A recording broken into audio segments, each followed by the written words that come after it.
realize it, most of these marriages we say until death do we part. And that, according to the scriptures, that's what it says also.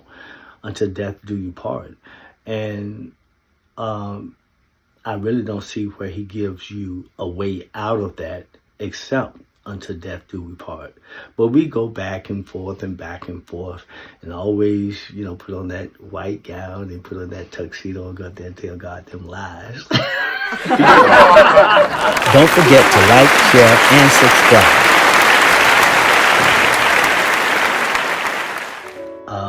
Me at this point in my life having to redefine myself.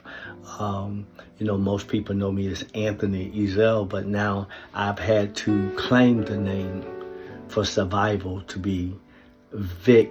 become Victor E. Victor E. And a lot of people probably say, well, why did he change his name? To survive. Sometimes life can come at you so hard to where, you need a new start. And this all began with the violation of God's institution, which is marriage. And the Bible says, according to the scriptures, now I don't always go 100% with everything that I've been taught. But one thing I do agree with is that if you make a vow to God, then you need to hold that with high esteem. And sometimes we miss the mark. A lot of times, most of the times, we miss the mark. But it shouldn't be our intentions. So, and in the process of going through those things, I have to take nuggets and I have to try to,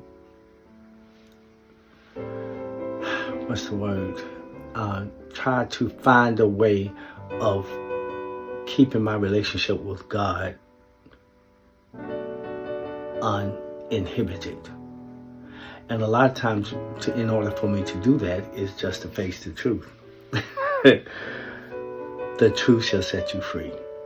And so, I know a lot of people divorce, and they go on with their lives and they marry again, sometime again and again. But if you stop and realize it, most of these marriages we say until death do we part. And that, according to the scriptures, that's what it says also. Until death do you part. And I really don't see where he gives you a way out of that except until death do we part. But we go back and forth and always, put on that white gown and put on that tuxedo and go out there and tell God them lies. Not realizing that you've made a promise to God and whatever. And if you truly believe that God is guiding your life and that the reason why you go through certain circumstances is to make you a better. I mean, if you believe that God is in charge of your life, then those things, those difficulties that you might seem or might think that you can't handle, is it possible that God brought those things to you to be able to help you to see better and to learn something from those things? Okay. And I've certainly learned, and I'm certainly still learning some things.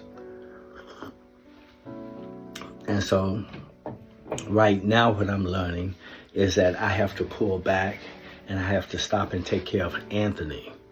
And part of that taking care of Anthony was God changing my name, to Victor.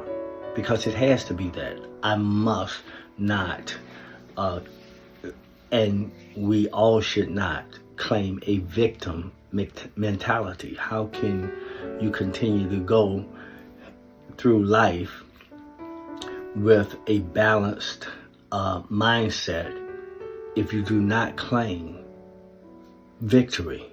And so that's why my name is now Victor E, because it helps me to keep my sight on the goal. And the goal is to rise above my circumstances. So even in my health, I've had to get out here and get to fighting. I get up every morning as often as I can and get to my hydrodizing. I do that. I try to eat right, eat better, and I try to keep my spiritual level intact and in the right place so that my health will remain intact. I don't want to live my life in a way to where I'm totally dependent on medicine, drugs, and things of that nature. You know, I know that they have their place and they're important, but as long as I can keep this universe right here at peace. Don't forget to like, share, and subscribe.